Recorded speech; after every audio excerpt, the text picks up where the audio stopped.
Okay, so for question 2, the main errors for question 2 before we start looking at it was that people accounted for VAT where they should not. So remember, when you get a question where you have to work out the taxable income, if they do not state that their company is a VAT registered company, or they do not specifically indicate that amounts are inclusive of VAT, or they give you the sentence that all amounts are exclusive of VAT except where otherwise indicated. If you do not see any of those comments in a question, then you ignore VAT altogether. Okay? Then you do not have to deal with the VAT component separately. Then you only deal with the income tax principles. So your normal gross income principles, any exempt income, and any deductions. The other thing a lot of students got wrong in the test was the restraint of trade payment. So you guys deducted the full amount in the question as opposed to applying the rules that says for a restraint of trade payment, you have to go work out the amount over the contract period and 3 years, and then whichever one is the smaller of the two is your deduction. Or alternatively, you can look at which one has the longer period, and that is the one you will apply. Then another thing is students did not show the calculations. So one of the examples, for example, the advertising cost, some of the components were actually capital in nature, like the billboard and the cost to erect that billboard. Now, what students did is they added them all together and gave me the total amount. But because you did not show me a calculation, I could not give you a method mark, at least for the normal advertising cost, which you could deduct, and then you would have at least received 1 out of 3. Now you received 0 out of 3. And that was a big thing with this, is not showing the calculations. Another thing I want to state is if they ask you to do the taxable income calc, you cannot just show me your calculations. Then you have not actually answered the question and you get 0. You need to at least do the framework, which is your gross income, your exempt income, your general deductions, and add your taxable capital gain. You then list the items that you're working out. Now, let's say you, for example, are still busy working out an amount. As long as you've listed that item in that framework and you indicate where your calculation is, I can mark it. By just giving me a calculation, I cannot give you marks because you have not answered what they asked you. Okay, so that is very important to remember. Okay, so I'm going to share the question and then we're going to go through it and see how you should have answered it.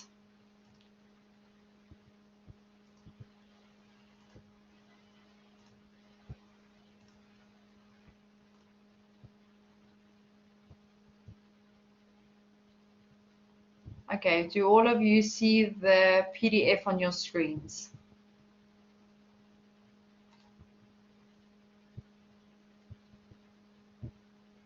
You can just indicate with a, okay, great. Okay, so for question 2, let's quickly scroll down to the end and just see what they've asked you. So they asked you to calculate the taxable income. Now, remember, taxable income is your tax framework,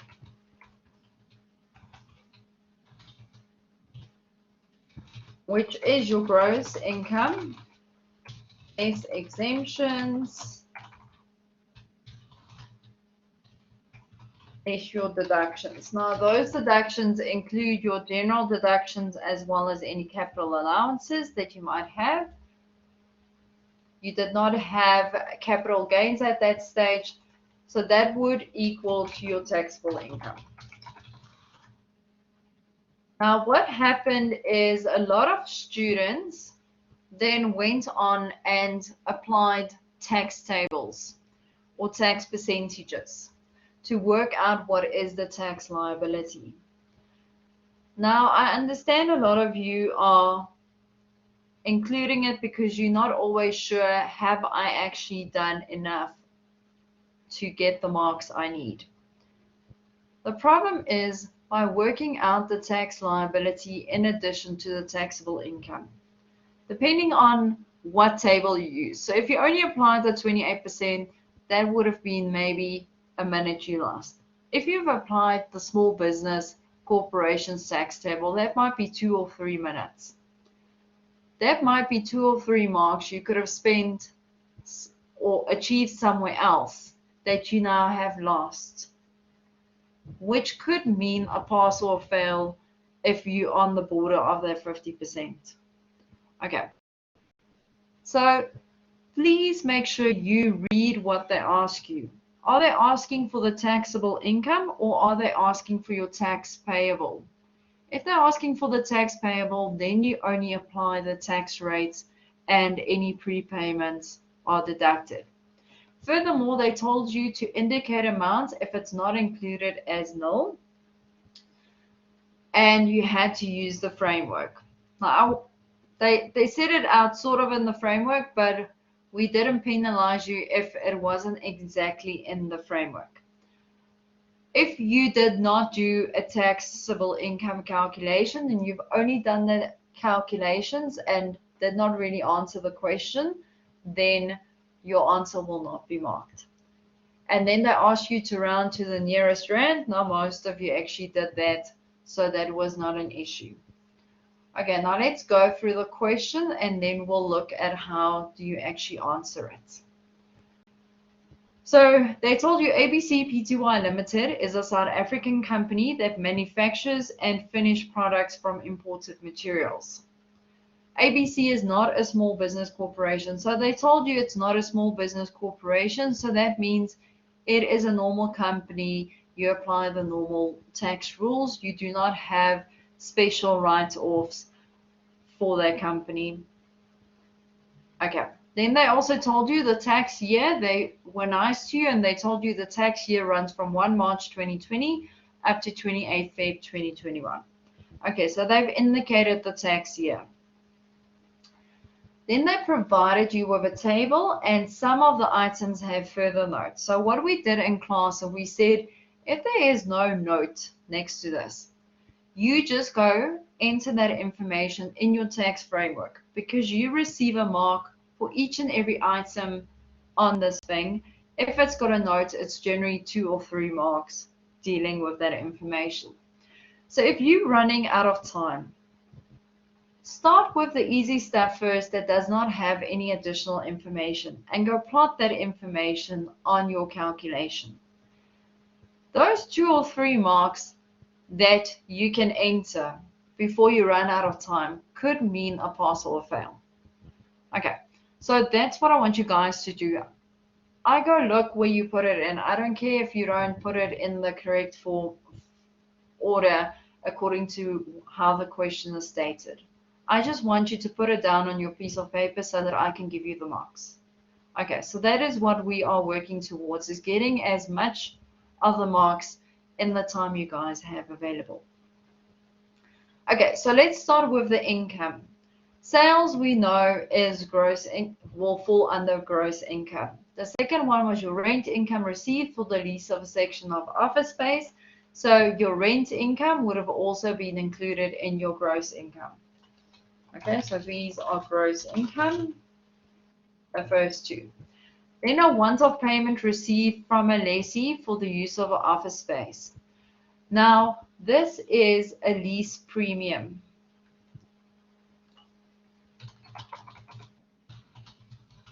A lot of you wrote there once-off payment received. So I gave you the mark if you included it, but it is actually a lease premium. It's not a once-off payment. Okay, so that is one of your special inclusions based on Learning Unit 4 that you had to include. The next one was the government grant. Now, what a lot of students did in this test is they just put in government grant. They gave me a 0 and said it's because this amount is exempt.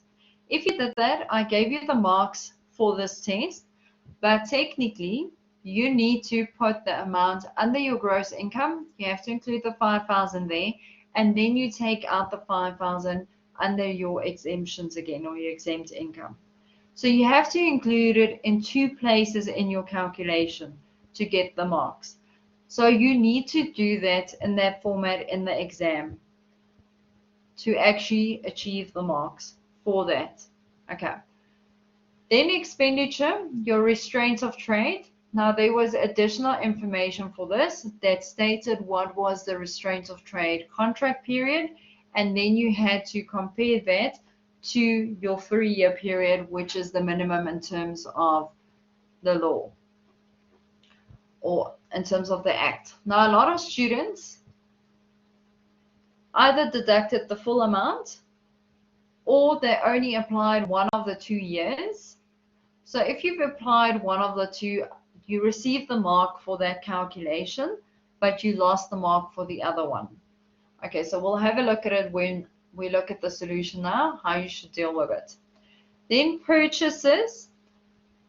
A lot of you actually dealt correctly with the deductions. The only thing where students made mistakes is purchases.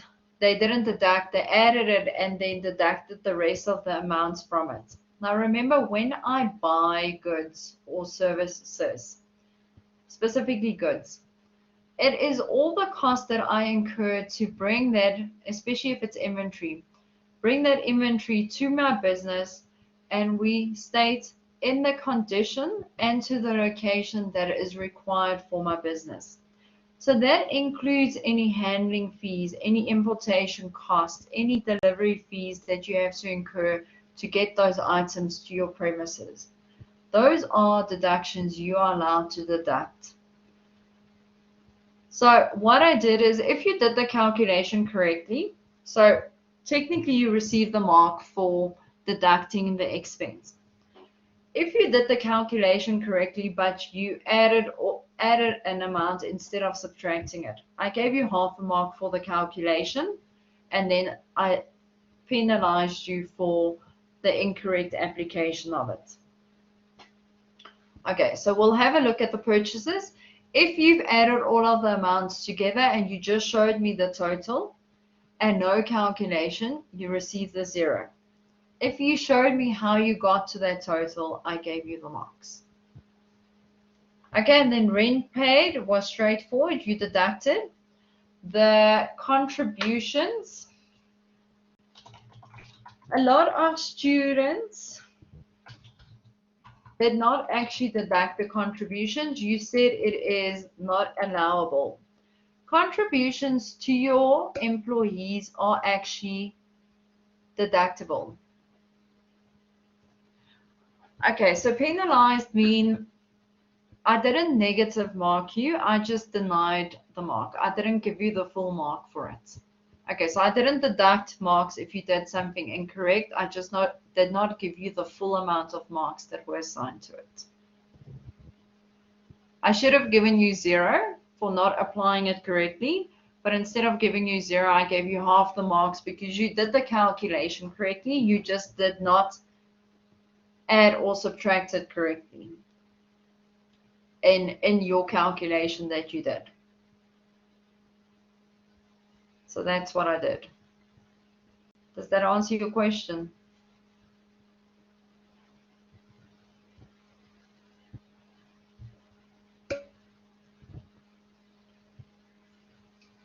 Okay, so for the contributions to medical aid, the similar would also be if it's pension funds. This is deductible. A lot of you said it's not allowed. The one that is potentially not allowed is if I pay annuities to my employees. An annuity is a fixed payment that is paid over a fixed period. So it's generally a monthly payment that is paid either to an employee or their descendants. Now for annuity specifically, there are specific requirements before you can get the deduction.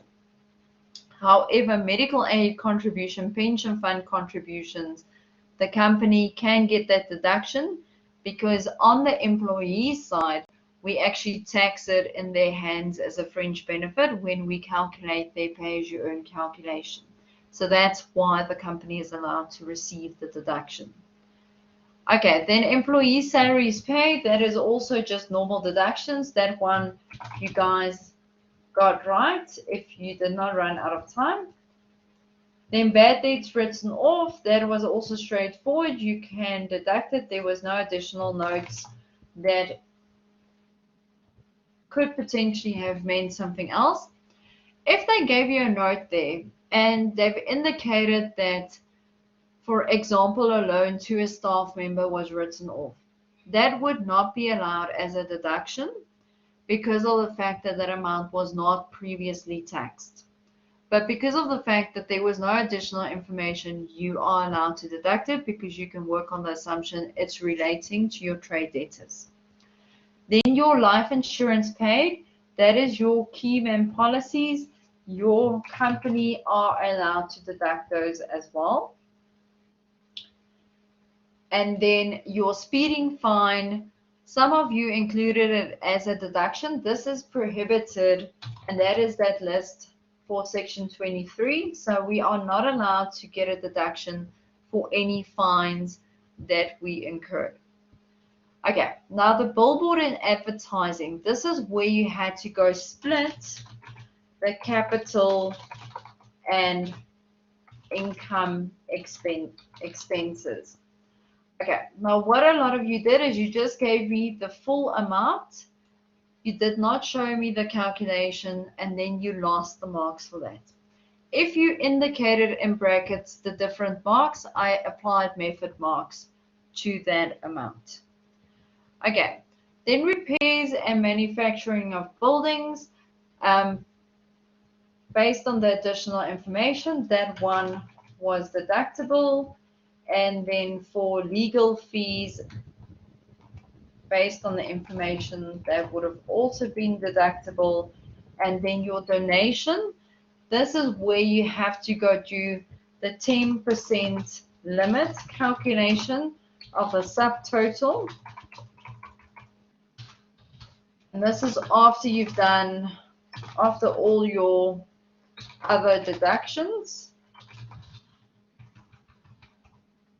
Now, a lot of you knew you had to deduct the donation, but you did not indicate this limit anywhere. So you lost a mark and a half for not indicating that and not showing the subtotal. If you indicated the 10% and you had the subtotal, you received the 1.5 mark.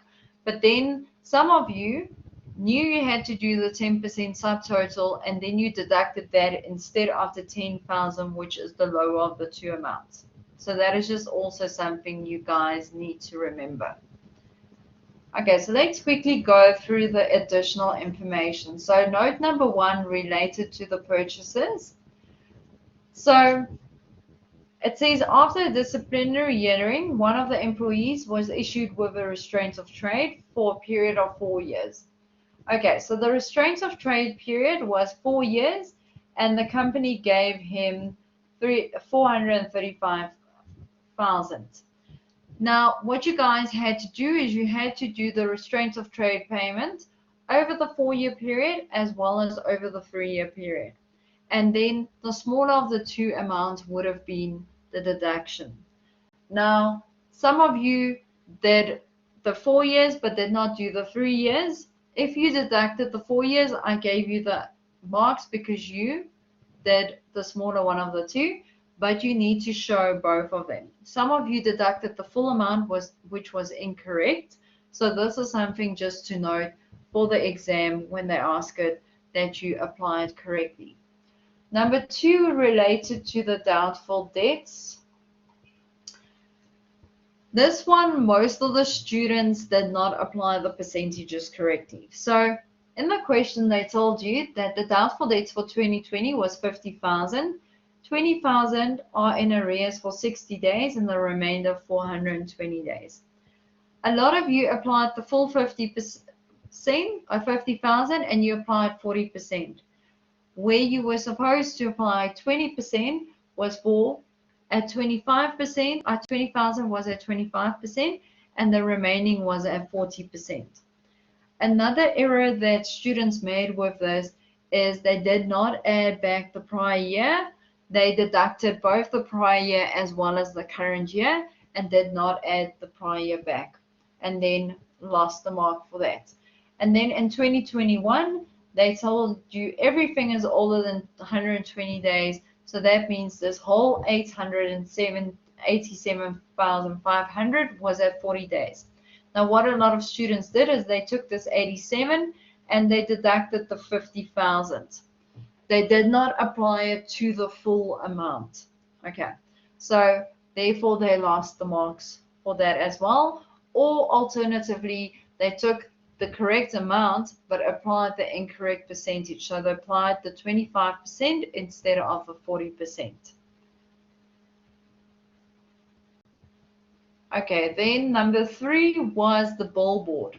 Now, a billboard is capital in nature. Why do I say it's capital in nature? It's capital in nature because it's creating an enduring benefit. So normally when you drive on the highway, you will see a billboard advertising new products that is being launched. They will not necessarily generate revenue just now. Those billboards are aimed to generate revenue for the next 2 or 3 years potentially. So that is why a billboard and the cost of setting up that billboard is seen as capital in nature because it's creating an enduring benefit. Okay, so I'm just going to put it in here so that you guys know the billboard and the costs to erect it is capital in nature. Now, if you did not know this, you would have given me the total amount. If you showed the amount separately, I would have given you the amount for the 62,500 because that is allowed as a deduction, and you would have only lost the 2 marks for the billboard and the cost of setting it up. Then the manufacturing building developed some cracks and the cracks were repaired. So this is repairs. It is allowed as a deduction. It is not improving the building. It is just maintaining it and fixing up some minor errors. And then they tell you during the year, now this relates to your purchases, the company imported manufacturing inventory. Now, because they imported it, there was handling cost, freight, and other transport import duties. Those amounts are allowed to be deducted because you have to incur those expenses to bring that inventory into your business. So you are allowed to deduct the full cost, the 562,500, your handling cost, which was 2% of the original cost, your freight and transport charges of 102,000, and then your import duty as well, which is 15% of the cost. Now, with the closing stock, you add it back and you deduct the opening stock. Now, if you showed it all together, I gave you the marks, but technically the closing stock was supposed to be listed with all the gross income items as income, whereas the opening stock should have been shown under the deduction section. But if you included both under the deduction section and you've added back the closing stock there, I still gave you the marks. Then point number 6, the legal fees incurred related to legal assistance to facilitate the importation of inventory. Now, because it relates to the inventory, which is a normal expense, a revenue type of expense, we would be able to deduct the legal fees as well because it relates to something that is revenue in nature and will turn or create revenue in the short term and is not a long-term product. And then the last thing is the donation was made to a non-profit organization. They told you got your Section 18A receipt, so you were allowed to get that deduction. But because they did not say what was donated, they did not specifically say it's stock, there was no recruitment in this question. A lot of students added it as a recruitment rather as a deduction. Okay, so those were the main things that you guys had to pick up. Okay, we're going to take a 10-minute break and then we will do the calculation after our 10-minute break. So if you guys can be back just after 2, then we'll continue with the session.